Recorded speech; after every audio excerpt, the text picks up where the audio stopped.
భూమి, నువ్వు రావడానికి ఎందుకు ఎంత లేట్ అయిందని నేను అడగను, కానీ నేనంటే నిజంగానే ఇష్టమా? నువ్వంటే ఇష్టం లేకుండానే అర్ధరాత్రి ఒంటరిగా నీ కోసం వస్తానా?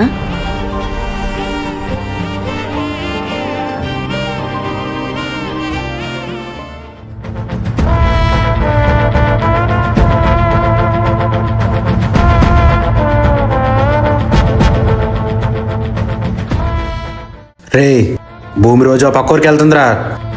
ఒక రోజు రాత్రి చూసా, వాడెవడైనా కానీ నా చేతిలో ఉంటుందిరా. అవునన్నా, నేను కూడా చూసా. వాడి పేరు ఆకాష్, పేపర్లు వేస్తూ ఉంటాడు.